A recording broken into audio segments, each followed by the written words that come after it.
السلام علیکم۔ آج ہم سورۃ نوح کا دوسرا رکوع پڑھیں گے، سیکھیں گے، سمجھیں گے اور سکھائیں گے۔ اعوذ باللہ من الشیطان الرجیم، بسم اللہ الرحمن الرحیم۔ قال نوح رب انہم عصونی واتبعوا من لم یزدہ مالہ وولدہ الا خسارا۔ نوح نے کہا، اے میرے پروردگار، حقیقت یہ ہے کہ ان لوگوں نے میرا کہنا نہیں مانا، ان سرداروں کے پیچھے چل پڑے جن کو ان کے مال اور اولاد نے نقصان پہنچانے کے سوا کچھ نہیں دیا۔ وَمَكَرُوا مَكْرًا كُبَّارًا، اور انہوں نے بڑی بھاری مکاری سے کام لیا ہے۔ وَقَالُوا لَا تَذَرُنَّ آلِهَتَكُمْ وَلَا تَذَرُنَّ وَدًّا وَلَا سُوَاعًا وَلَا يَغُوثَ وَيَعُوقَ وَنَسْرًا، اور اپنے آدمیوں سے کہا کہ اے اپنے معبودوں کو ہرگز مت چھوڑنا، نہ ود اور سوا کو کسی صورت میں چھوڑنا، اور نہ یغوث، نہ یعوق اور نسر کو چھوڑنا۔ وَقَدْ أَضَلُّوا كَثِيرًا وَلَا تَزِدِ الظَّالِمِينَ إِلَّا ضَلَالًا، اس طرح انہوں نے بہت سوال کو گمراہ کر دیا ہے، لہٰذا یا رب آپ بھی ان گمراہی کے سوا کسی اور چیز میں ترقی نہ دیجیے۔ مِمَّا خَطِیئَاتِهِمْ أُغْرِقُوا فَأُدْخِلُوا نَارًا فَلَمْ يَجِدُوا لَهُم مِّن دُونِ اللَّهِ أَنصَارًا، ان لوگوں کے گناہوں کی وجہ ہی سے انہیں غرق کیا گیا، ان لوگوں کے گناہوں کی وجہ سے ہی انہیں غرق کیا گیا، پھر آگ میں داخل کیا گیا اور انہیں اللہ کو چھوڑ کر کوئی حمایتی میسر نہیں آئی۔ وَقَالَ نُوحٌ رَبِّ لَا تَذَرْ عَلَى الْأَرْضِ مِنَ الْكَافِرِينَ دِيَارًا، اور نوح نے یہ بھی کہا، اے میرے پروردگار، ان کافروں میں سے کوئی ایک باشندہ بھی زمین پر باقی نہ رہے۔ إِنَّكَ إِن تَذَرْهُمْ يُضِلُّوا عِبَادَكَ وَلَا يَلِدُوا إِلَّا فَاجِرًا كَفَّارًا، اگر آپ ان کو باقی رکھیں گے تو یہ آپ کے بندوں کو گمراہ کریں گے، ان سے جو اولاد پیدا ہوگی وہ بدکار اور کافر ہی پیدا ہوگی۔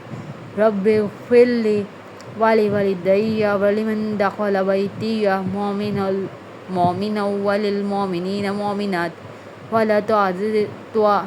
وَلَا تَزِدِ الظَّالِمِینَ إِلَّا تَبَارًا۔ میرے پروردگار، میرے بھی بخشش فرما دیجیے، میرے والدین کی بھی، ہر اس شخص کی جو میرے گھر میں ایمان کی حالت میں داخل ہوا ہے، اور تمام مومن مردوں اور مومن عورتوں کو بھی۔ جو لوگ ظالم ہیں ان کو تباہی کے سوا کچھ اور چیز عطا نہ فرما دیجیے۔ صدق اللہ العظیم۔ جزاک اللہ العظیم۔ اس میں ہمیں سورۃ نوح میں حضرت نوح علیہ السلام کے دور کے کچھ واقعات کا علم ہوا ہے، اور اس میں حضرت نوح علیہ السلام نے اپنے لیے، اپنے والدین کے لیے اور اپنے مومن جو ان کے ایمان میں جو لوگ آئے تھے ان کے لیے دعا کی ہے، اور ظالموں کے لیے یہ بھی فرمایا ہے کہ اللہ تعالیٰ ان کے تباہی کے سوا کوئی اور چیز انہیں عطا نہ کرے۔ ہمیں اس چیز کا بھی معلوم ہوتا ہے کہ ظالم کو اللہ تعالیٰ تباہی کے سوا کسی چیز کو ان کے سامنے نہیں رکھتے، اور یہ ہم پر ہے کہ ہم کس طرح سے دعا کرتے ہیں اپنے اللہ تعالیٰ سے، اپنے بارے میں، والدین کے بارے میں، اور مسلمانوں کے بارے میں، اور ظالم لوگوں کے بارے میں، اور کفار کے بارے میں۔ اور جو کفار ہیں ان کے بارے میں اللہ تعالیٰ نے خود فرمایا ہے وہ کبھی بھی آپ لوگوں کے دوست نہیں ہو سکتے۔ جو مسلمان ہیں اللہ تعالیٰ نے کہا ہے تو مجھ سے ہمیشہ بخشش کی دعا مانگو اور مجھ سے ہمیشہ معافی مانگتے رہو، میں تمہاری بخشش بھی سنوں گا اور معاف کروں گا۔ حج آج کے دن سے شروع ہو رہا ہے، ماشاءاللہ۔ ہم سب کو حج کے یہ جو پہلے 10 دن ہیں اس میں جتنا ہو سکے اتنی عبادت کیجیے اور اپنی ہر دعا کیجیے۔ جب یہ مہینہ شروع ہوتا ہے تو ہم ایموشنلی خود اپنے اندر یہ چیز محسوس کرنا شروع ہو جاتے ہیں، ہمارا بھی دل کرنا شروع ہو جاتا ہے کہ ہم اللہ تعالیٰ کے گھر جائیں۔ جب ہم یہ چیزیں بار بار ٹی وی پر، سوشل میڈیا پر ہر جگہ پر سنتے ہیں، ہم تلبیہ سنتے ہیں، اللہم لبیک اللہم لبیک۔ جب یہ سنتے ہیں دل کرتا ہے کہ اللہ تعالیٰ ہمیں اپنے گھر بلائے اور ہم یہ تلبیہ بھی پڑھیں اور اللہ تعالیٰ کے گھر میں حاضر ہوں، اپنے پیارے رسول کے دربار میں حاضر ہوں اور ہم حاضری دیں ہر طرح سے۔ یا اللہ ہم سب کو بھی اپنے گھر بلانا اور بہترین طریقے سے بلانا، مجھے تو اسی سال 2026 کے اندر ہی بلانا اور جوانی میں بلانا۔ ہم سب کی عبادت، جو جوانی کی عبادت کا مزہ ہے وہ کہیں نہیں ہے۔ ہمیں ہر یہ 10 دن دعا کرنی چاہیے۔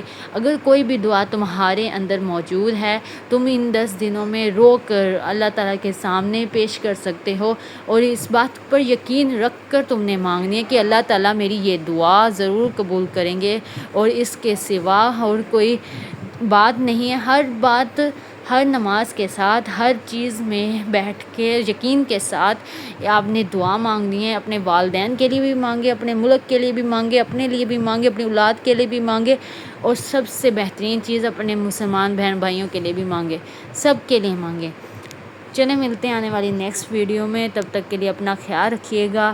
اللہ حافظ اور میرے ساتھ جڑے رہیے گا۔ اگر آپ نے میرے چینل کو سبسکرائب یا لائک نہیں کیا وہ بھی کر لیجئے گا تاکہ میری آنے والی ہر ویڈیو آپ تک پہنچ جائے۔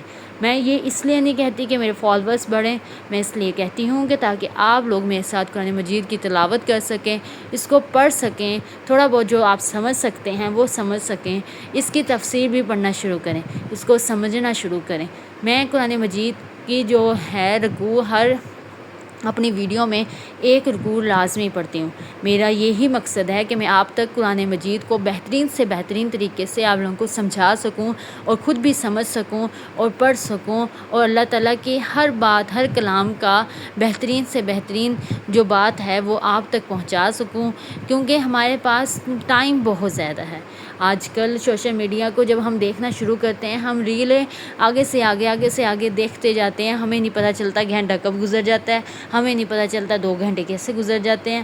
لیکن جب ہم اس سوشل میڈیا کے ذریعے اپنے قرآن، اپنے اسلام کو ترجیح دے سکتے ہیں، پروموٹ کر سکتے ہیں، تو ہمیں چاہیے کہ ہم اپنے قرآن مجید کے بارے میں بتانا شروع کریں، ہم احادیث کے بارے میں بتانا شروع کریں۔ اس جو سوشل میڈیا ہے، یہ قرآن ہے، یہ جو موبائل ہے، یہ سوشل میڈیا ہے، یہ نیٹ ہے، اس کو بہترین طریقے سے استعمال میں لے کر آئیں اور اپنا اسلام زیادہ سے زیادہ جتنا ہو سکے اتنا پھیلا سکیں۔ ہمارے جو ان سے اسلام میں ہیں، جو بہترین جو طریقے ہیں، جو عورت کے لیے ہے، جو بیٹی کے لیے ہے، جو ماں کے لیے، جو بہن کے لیے ہے، میرا سب سے زیادہ جو علمیہ ہے وہ یہی ہے کہ میں اپنی جو بہنیں ہیں، اپنی مائیں ہیں، اپنی بیٹیاں ہیں اور جو میری بہنیں ہیں، مطلب بیویاں ہوں گی، بہنیں مومن ہیں اور جو بیویاں ہیں اپنے شوہروں کی، ان سب کو سیدھے راستے پر لے کر آؤں، ان سب کو سیدھے راستے پر لے کر آؤں، حیا کے راستے پر لے کر آؤں۔ میرا یہ مقصد ہے کہ یہ بیٹیاں اگر سنور گئی، یہ مائیں اگر سنور گئی، یہ بہنیں اگر سنور گئی تو یہ معاشرہ بھی سنورنا شروع ہو جائے گا۔ یہ تربیت اس حساب سے ہونی شروع ہو جائے گی، اسلام کے حساب سے شروع ہو جائے گی، اللہ تعالیٰ کے حساب سے شروع ہو جائے گی۔ میری یہی کوشش ہے اور میں انشاءاللہ تعالیٰ ہر دن ہر ویڈیو ضرور بناؤں گی اور اس ویڈیو میں قرآن مجید کی تلاوت کے ساتھ ساتھ کچھ باتیں بھی آپ تک پہنچاؤں گی، قرآن مجید کو بھی آپ تک پہنچاؤں گی اور موٹیویشن سٹوریز بھی آپ کے لیے لے کر آؤں گی۔ میرا مہینے میں 21 ڈیز جو ہیں وہ قرآن مجید کے ہوں گے اور 7 ڈیز جو ہیں وہ ہوں گے موٹیویشن کے، تاکہ آپ لوگ موٹیویٹ بھی ہو سکیں میرے ساتھ اور ساتھ میں قرآن مجید کو بھی بہتر سے بہتر طریقے سے پڑھ سکیں۔ اپنے قرآن مجید میں جو کچھ ایسے لمحات بھی ہیں جہاں پر اللہ تعالیٰ نے ہمیں موٹیویٹ کیا ہے اور اتنا کیا ہے کہ آپ لوگ سوچ بھی سکتے۔ اللہ تعالیٰ نے جب یہ بات کہہ دی ہے کہ میں تمہارے لیے کافی ہوں، تو اس سے آگے کوئی بات نہیں رہتی، اس کے آگے مایوسی ختم ہو جاتی ہے، اس کے آگے پریشانی ختم ہو جاتی ہے، اس کے آگے غم ختم ہو جاتے ہیں، اس کے آگے سوچ بچار ختم ہو جاتے ہیں۔ جب اللہ تعالیٰ نے کہا ہے تم صبر کرو، میں اس کا پھل دوں گا، اس کو بہترین طریقے سے تم تک پہنچا دوں گا، صرف صبر سے کام لو، تو پھر تمہارے غم، تمہاری پریشانی ختم ہو جانی چاہیے، تم صرف صبر سے کام لے۔ اور ملتے ہیں آنے والی نیکسٹ ویڈیو میں، تب تک کے لیے اپنا خیال رکھیے گا۔ اللہ حافظ۔ اگر آپ نے میرے چینل کو سبسکرائب یا لائک نہیں کیا وہ بھی کر لیجیے گا۔